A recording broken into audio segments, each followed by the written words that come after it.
Hello dear student, स्वागत है आप सभी का हमारे YouTube channel right to education coaching classes पे। तो डियर स्टूडेंट, आज हम डिस्कशन करने जा रहे हैं 10th क्लास का टॉपिक वॉइस। अपन बात कर रहे हैं किसकी? वॉइस की, जिसको हिंदी में कहा जाता है वाच्य। क्या कहा जाता है? वाच्य। देखिए, अगर अपन बात करें वॉइस की तो वॉइस दो प्रकार के होते हैं, जिसको अपन एक कहते हैं एक्टिव वॉइस और दूसरा होता है पैसिव वॉइस। एक होता है एक्टिव वॉइस, एक होता है पैसिव वॉइस। देखो, कोई भी सेंटेंस जब अंग्रेजी में लिखा हुआ होता है तो उस सेंटेंस में अगर सब्जेक्ट सक्रिय होता है तो वो सेंटेंस होता है एक्टिव वॉइस का, और जब उसको पैसिव बनाते हैं तो एक्टिव वॉइस के ऑब्जेक्ट को पैसिव वॉइस का सब्जेक्ट बना देते हैं। यानी कहने का मतलब है कि ऑब्जेक्ट को क्या कर देते हैं? सक्रिय। और जब ऑब्जेक्ट सक्रिय होता है तो सेंटेंस होता है पैसिव वॉइस का, और उस ऑब्जेक्ट का प्रभाव पड़ता है सब्जेक्ट के ऊपर। जैसे देखो, हम यहाँ पे एक सेंटेंस लिखते हैं। आपने लिखा सी राइट्स ए लेटर। आपने लिखा सी राइट्स ए लेटर। अब यहाँ ये जो सेंटेंस लिखा हुआ है ये एक्टिव वॉइस में लिखा हुआ है। कौन से वॉइस में लिखा हुआ है?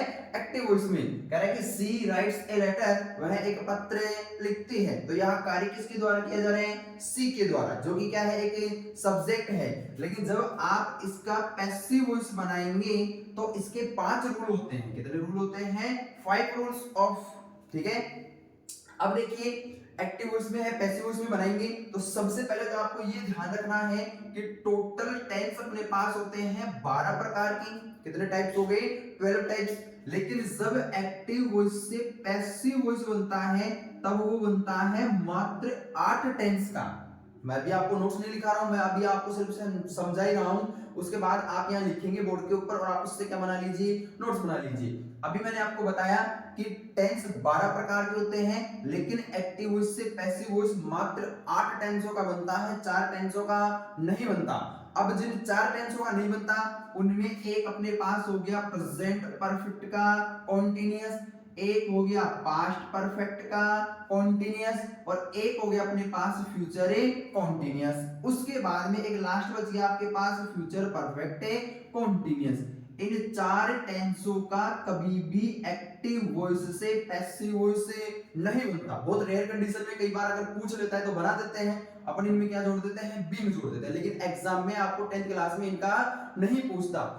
इन 4 को छोड़ करके बच गए 8 टेंस। इन 8 टेंसों का एक्टिव वॉइस से पैसिव वॉइस से बनता है। जैसे आपके पास एग्जांपल लिखा हुआ है, आपको किसी भी एग्जांपल में एक्टिव वॉइस से पैसिव वॉइस बनाते समय सबसे पहले टेंस पहचानना है। क्या पहचानना है? टेंस। दिए गए सेंटेंस का टेंस पहचानिए। आपके पास लिखा है सी राइट्स ए लेटर। ये आपका सब्जेक्ट है, ये आपकी एमवी है, मेन वर्ब है, और ये आपका क्या है? ऑब्जेक्ट है। इसमें आपको हेल्पिंग वर्ब नहीं दी गई, आपको यहां दी गई है वर्ब की फर्स्ट फॉर्म के साथ एस एवं ईएस दिया हुआ हो, या फिर सिर्फ और सिर्फ वर्ब की फर्स्ट फॉर्म दी हुई हो, हेल्पिंग वर्ब नहीं दी हुई हो, तो वहां टेंस होता है आपके पास प्रेजेंट का इंडेफिनिट। कौन सा टेंस होता है? प्रेजेंट का इंडेफिनिट। अब प्रेजेंट इंडेफिनिट टेंस होता है एक्टिव वॉइस में, तो उसको पैसिव वॉइस में जब चेंज करते हैं तो हेल्पिंग वर्ब इज, एम या आर का प्रयोग किया जाता है। इसका प्रयोग किया जाता है इज, एम और आर का। अब यहाँ क्या इसके मैंने बताया ना आपको कितने रूल होते हैं? 5, जिसमें सबसे पहला रूल है कि एक्टिव वॉइस के ऑब्जेक्ट को पैसिव वॉइस का क्या बनाते हैं? सब्जेक्ट। फिर रूल नंबर सेकंड है कि एक्टिव वॉइस में दिए गए टेंस के अनुसार पैसिव वॉइस में क्या लगाते हैं? हेल्पिंग वर्ब लगाते हैं। क्या लगाते हैं? Helping verb. फिर रूल नंबर थर्ड है कि एक्टिव वॉइस में मेन वर्ब की कोई सी भी फॉर्म दी हो, फर्स्ट सेकंड थर्ड फोर्थ या फिफ्थ, कोई सी भी दी हो, पैसिव वॉइस में हमेशा मेन वर्ब की कौन सी फॉर्म लगाएंगे? Third form. फिर रूल नंबर 4 है कि इस एक्टिव वॉइस के सब्जेक्ट को पैसिव वॉइस का ऑब्जेक्ट बनाने से पहले किसका प्रयोग किया जाता है? बाई का। इसका प्रयोग कर लेंगे? बाई का। और रूल नंबर 5 है कि इस एक्टिव वॉइस के सब्जेक्ट को पैसिव वॉइस का क्या बना दिया जाता है? ऑब्जेक्ट बना देते हैं। क्या बना देते हैं? ऑब्जेक्ट। यहां थोड़ा सा ध्यान ये रखना होता है कि अगर ये सब्जेक्टिव केस में है तो यहाँ ऑब्जेक्टिव केस में बदल के लिखेंगे, यहाँ ये ऑब्जेक्टिव केस में तो उसको सब्जेक्टिव केस में बदल करके क्या करेंगे, लिखेंगे, जिसे कहा जाता है प्रोनाउन चेंज। क्या कहा जाता है, प्रोनाउन चेंज। यहाँ एमवी के अकॉर्डिंग या एचवी के अकॉर्डिंग हेल्पिंग वर्ब चेंज करते हैं, जिसमें आपके एक टेंस चेंज का चार्ट बनेगा, जो अपन नोट्स बनाएंगे उस टाइम क्या करेंगे, लिखेंगे। जैसे इस एग्जांपल को बनाएं, ऑब्जेक्ट को सब्जेक्ट बनाएंगे तो क्या बन जाएगा, ए लेटर, ठीक है, प्रेजेंट इंडेफिनिट है तो हेल्पिंग वर्ब क्या लगेगी, इज, एम और are. A letter singular है इसलिए क्या लग जाएगा, इज। फिर मेन वर्ब की थर्ड फॉर्म लगेगी तो ये क्या बन जाएगा, रिटर्न। क्या बन जाएगा, रिटर्न। रूल नंबर 4 के अकॉर्डिंग क्या लग जाएगा, बाई। क्या लग गया, बाई। और इस सब्जेक्ट को ऑब्जेक्ट बना देंगे तो आप सी को लिख सकते हो, सी, हर और ए हर। ये सब्जेक्टिव केस होता है, ये पॉजिटिव केस होता है, ये ऑब्जेक्टिव केस होता है। या ये सब्जेक्टिव केस है, आपको ऑब्जेक्ट चाहिए तो ऑब्जेक्टिव केस लिखेंगे तो सी का क्या बन जाएगा, हर बन जाएगा। क्या बन जाएगा, हर। एग्जाम्पल मैंने आपको समझाया, मैंने तरीके आपको बताए, अब आपको लिखने हैं नोट्स। तो नोट्स में आप देखिए, सबसे पहले आपने लिखा वॉइस। क्या लिखा, वॉइस। और वॉइस मैंने आपको बताया कि कितने प्रकार के होते हैं, 2 प्रकार के। एक होता है एक्टिव वॉइस, एक होता है पैसिव वॉइस। जब सब्जेक्ट सक्रिय होता है तो एक्टिव वॉइस होता है, और जब ऑब्जेक्ट सक्रिय होता है तो पैसिव वॉइस होता है। तो देखिए, आप वॉइस को 2 भागों में डिवाइड कर सकते हैं। कितने टाइप्स बना सकते हैं आप इसकी, 2। देखिए, एक तरफ आप लिखेंगे एक्टिव वॉइस, एक्टिव वॉइस, और दूसरी साइड में आपको लिखना है passive voice. Passive voice, active voice जब क्या सक्रिय हो, सब्जेक्ट, और पैसिव वॉइस जब क्या सक्रिय हो, ऑब्जेक्ट। लेकिन उस ऑब्जेक्ट का प्रभाव भी किसके ऊपर पड़े, सब्जेक्ट के ऊपर। एक्टिव वॉइस में सेंटेंस लिखा हुआ होगा तो आपको लिखा हुआ होगा सब्जेक्ट प्लस क्या लिखी हुई होगी, कोई वर्ब लिखी हुई होगी, या एचवी भी हो सकती है, और प्लस में क्या लिखा हुआ होगा, ऑब्जेक्ट। जब आप उसको पैसिव में चेंज करेंगे तो इस ऑब्जेक्ट को सब्जेक्ट बनाएंगे तो क्या बन जाएगा, सब्जेक्ट प्लस टेंस के अकॉर्डिंग एचवी आ जाएगी, प्लस मेन वर्ब की हमेशा कौन सी फॉर्म लिखनी है, थर्ड फॉर्म, प्लस में क्या लगाना है, बाई, और लास्ट में सब्जेक्ट को क्या बनाना है, ऑब्जेक्ट। क्या बनाना है, ऑब्जेक्ट। अब देखो, अपन सबसे पहले बात कर रहे हैं एक्टिव वॉइस की। किसकी बात कर रहे हैं, एक्टिव वॉइस की। अब आपने सुना भी होगा, पढ़ा भी होगा, या मैंने बताया आपको कि सेंटेंस एक्टिव वॉइस में कब होता है, जब सब्जेक्ट क्या होता है, सक्रिय। तो आप इसकी डेफिनेशन लिखेंगे कि वे सेंटेंस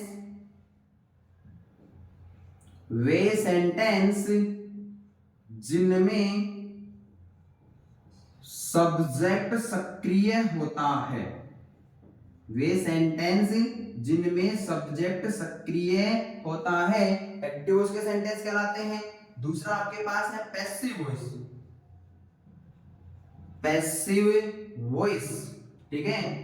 वे सेंटेंस जिनमें ऑब्जेक्ट सक्रिय होता है, जिनमें ऑब्जेक्ट सक्रिय होता है और इसका प्रभाव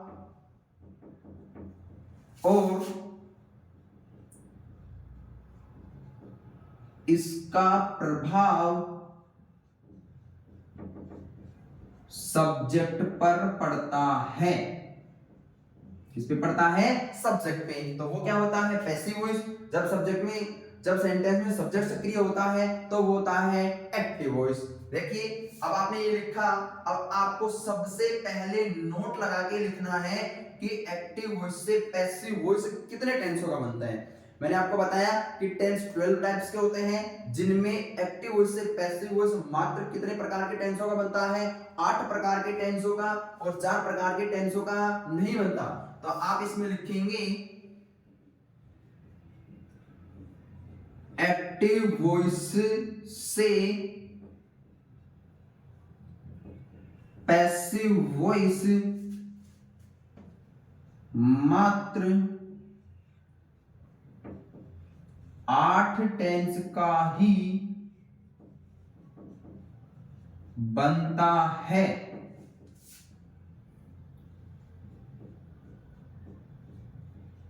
चार टेंस का नहीं बनता, नहीं बनता है। अब देखिए आपने लिखा कि एक्टिव वॉइस से पैसिव वॉइस मात्र 8 टेंस का बनता है, 4 का नहीं बनता। तो अपन 8 का जिनका बनता है उनको लिखने के बजाय अपन लिखेंगे जिन 4 टेंसों का नहीं बनता। जिसमें देखिए सबसे पहले नहीं बनता प्रेजेंट परफेक्ट कंटीन्यूअस का। प्रेजेंट परफेक्ट कॉन्टिन्यूअस टेंस, एक तो इसका नहीं बनता। दूसरा आपको लिखना है पास्ट परफेक्ट कॉन्टिन्यूअस टेंस का, इसका नहीं बनेगा एक। तीसरा आपको लिखना है फ्यूचर कॉन्टिन्यूअस टेंस, एक इसका नहीं बनता। और चौथा आपको लिखना है future perfect continuous tense. Future perfect continuous tense, यानी इन 4 टेंसों का नहीं बनता। और बाकी आपके पास जो 8 टेंस बच गए उन सभी 8 टेंसों का एक्टिव वॉइस से पैसिव वॉइस से बनता है। अब देखिए एक्टिव वॉइस से पैसिव वॉइस बनाने के मैंने आपको कितने रूल बताए, 5। कितने रूल बताए, 5। तो आपको अब इसको उतार लीजिए या वीडियो को पॉज करके स्क्रीनशॉट ले लीजिए। आगे अपन लिखेंगे एक्टिव वॉइस से पैसिव वॉइस बनाने के रूल्स। तो आपको अब आगे लिखना है कि एक्टिव वॉइस से पैसिव वॉइस बनाने के 5 रूल होते हैं। कितने रूल होते हैं, 5। जो 5 रूल अभी थोड़ी देर पहले मैंने आपको क्या किए हैं, बताए हैं। देखिए ध्यान से पढ़ना है, अच्छे से समझ में आएगा। धीरे धीरे लिखना है, अच्छा लिखना है और नोट्स जरूर बनाने हैं। बिगर नोट्सों के आपको समझ में नहीं आएगा। जहां भी नहीं समझ में आए कमेंट बॉक्स में कमेंट करके बताइए। आपको प्रत्येक चीज अच्छे से क्या की जाएगी, समझाई जाएगी। जो भी स्टूडेंट हमारे चैनल पर नए हैं चैनल को सब्सक्राइब करें, वीडियो को लाइक करें और लोगों के पास शेयर करें और ज्यादा से ज्यादा कमेंट करें। आपको जो भी समस्या है वो समस्या आप कमेंट बॉक्स में कमेंट कर सकते हैं। आपको प्रत्येक चीज अच्छे से क्या की जाएगी, समझाई जाएगी। तो देखिए आपको लिखना है एक्टिव वॉइस से पैसिव वॉइस बनाने के रूल्स। क्या लिखना है, रूल्स, जिसमें आपको लिखना है rule number first. Rule number first, और रूल नंबर फर्स्ट ये कहता है कि एक्टिव वॉइस के सब्जेक्ट को ऑब्जेक्ट और ऑब्जेक्ट को क्या बना लेते हैं, सब्जेक्ट। तो आपको रूल नंबर फर्स्ट लिखना है एक्टिव वॉइस के ऑब्जेक्ट को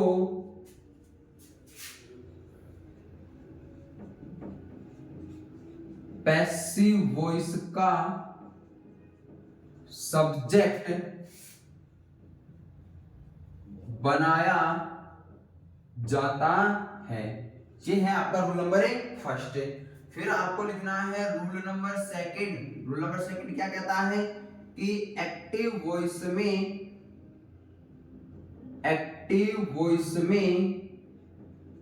दिए गए टेंस के अनुसार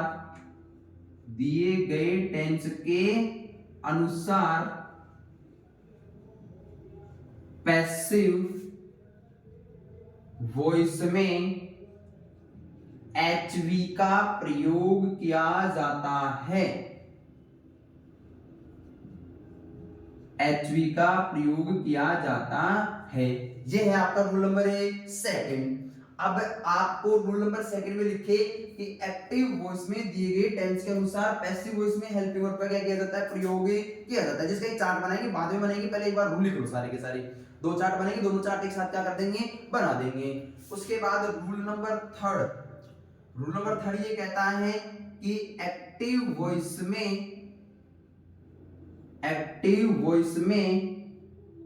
एमवी की कोई भी फॉर्म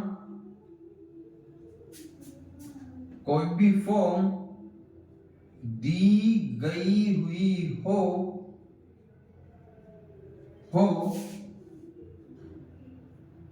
परंतु पैसिव वॉइस में हमेशा एमवी के रूप में वी थर्ड का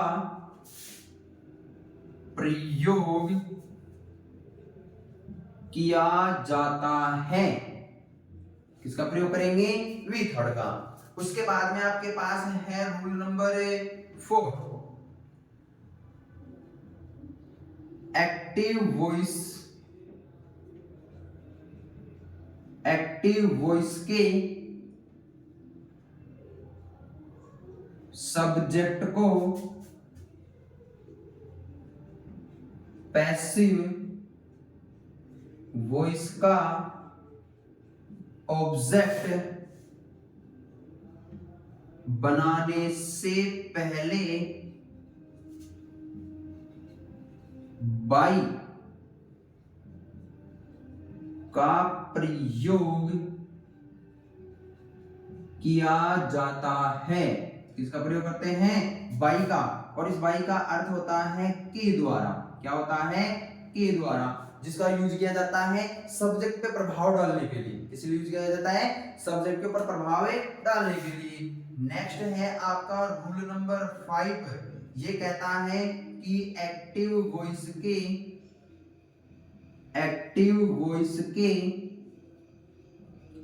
सब्जेक्ट को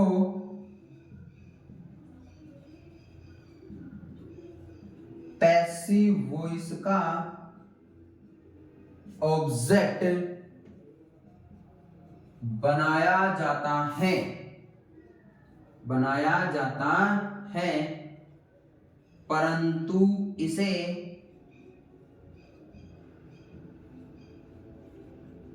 सब्जेक्टिव केस से बदलकर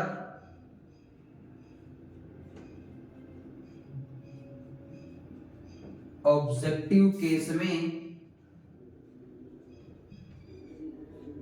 लिखा जाता है। सब्जेक्टिव केस से बदलकर कौन सा केस लिखा जाता है? Objective case.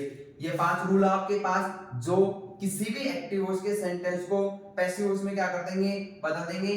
और ये एक्टिव वॉइस के जो 5 रूल हैं, ये आपके असर्टिव सेंटेंस और इंट्रोगेटिव सेंटेंस में यूज आएंगे। इंपेरेटिव सेंटेंस में आप इन 5 रूल का प्रयोग नहीं कर सकते। ठीक है, इन 5 रूल का प्रयोग करके आप एक्टिव वॉइस को पैसिव वॉइस में क्या कर सकते हैं?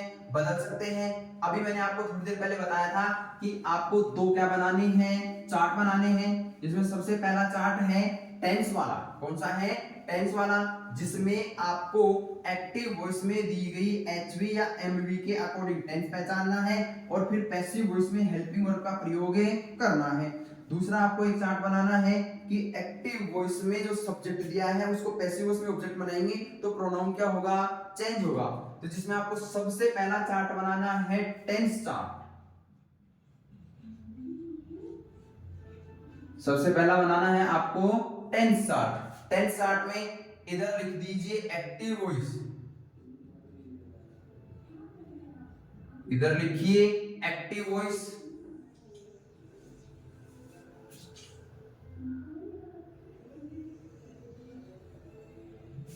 इधर लिख दीजिए पैसिव वॉइस।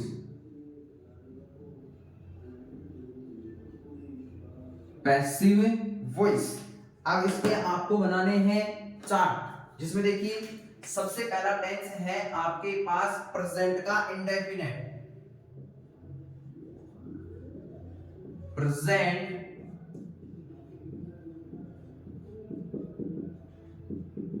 Indefinite tense. ठीक है, प्रेजेंट इंडेफिनेट टेंस कैसे पहचानोगे आप? या तो वर्ब की फर्स्ट फॉर्म दी होगी, या फिर वर्ब की फर्स्ट फॉर्म के साथ एस और ईएस दिया हुआ होगा, या डू एवं डज दिया हुआ होगा, और इनके साथ में आपको दी होगी वर्ब की फर्स्ट फॉर्म। अगर एक्टिव वॉइस में ये सारी चीजें देखने को मिलती हैं तो आपको पैसिव वॉइस में एच भी लगानी है, इज, एम, आर, और मेन वर्ब की थर्ड फॉर्म करनी है। यहां कोई सी भी फॉर्म दी हो वहां कौन सी करनी है? थर्ड करनी है। दूसरा है आपके पास प्रेजेंट का कॉन्टिन्यूअस।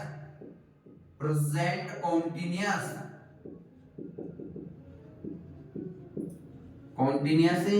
टेंस। अब यहां आपको क्या दी होगी हेल्पिंग वर्ब? इज, एम और आर, और मेन वर्ब की फर्स्ट फॉर्म के साथ है आईएनजी। तो अब आप इसको जब पैसिव वॉइस में चेंज करोगे तो आपको लिखना है is, am, are plus being और मेन वर्ब की कौन सी फॉर्म कर देनी है, थर्ड फॉर्म।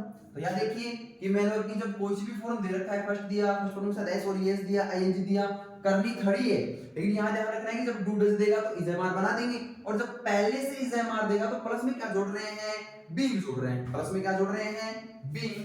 थर्ड है आपके पास प्रेजेंट परफेक्ट टेंस। इसकी हेल्पिंग वर्ब आपको मिलेगी हैज एवं हैव प्लस में मेन वर्ब की थर्ड फॉर्म। तब आपको इसको चेंज करना है हैज, हैव प्लस में बीन लगाना है, क्या लगाना है, बीन और मेन वर्ब की थर्ड फॉर्म। ठीक है, अब इनमें ये तीन हो गए, इसमें चौथे का बनता नहीं है प्रेजेंट परफेक्ट कंटीन्यूअस का। तो नेक्स्ट आपको लिखना है पास्ट इंडेफिनिट,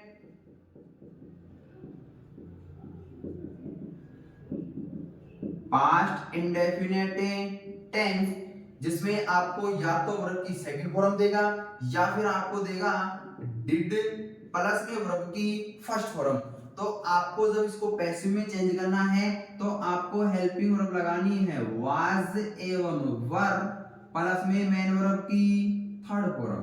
ठीक है, नेक्स्ट है आपके पास पास्ट का कॉन्टिन्यूअस,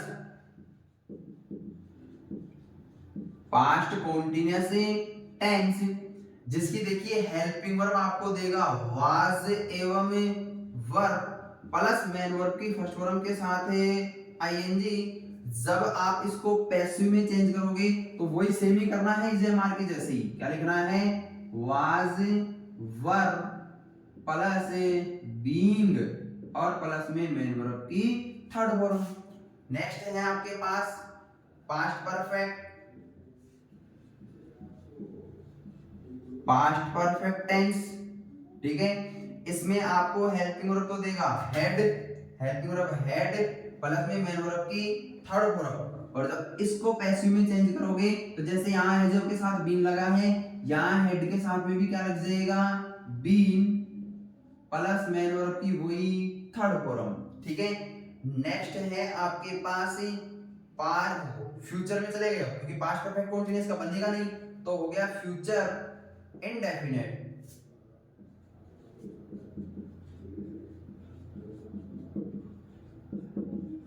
फ्यूचर इंडेफिनिट टेंस, जिसकी आपको हेल्पिंग वर्ब देगा शैल एवं विल प्लस वर्ब की फर्स्ट फॉर्म।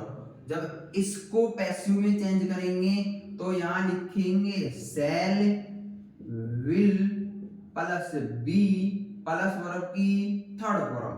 और फिर आपके पास लास्ट बच गया फ्यूचर का परफेक्ट,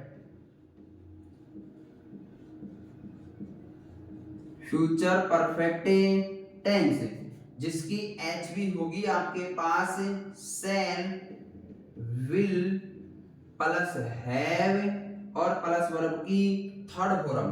जब इसको पैसिव में चेंज करेंगे तो आपको लिखना है शैल विल प्लस हैव और प्लस में क्या जोड़ देंगे, बीन और प्लस में मेन वर्ब की थर्ड फॉर्म।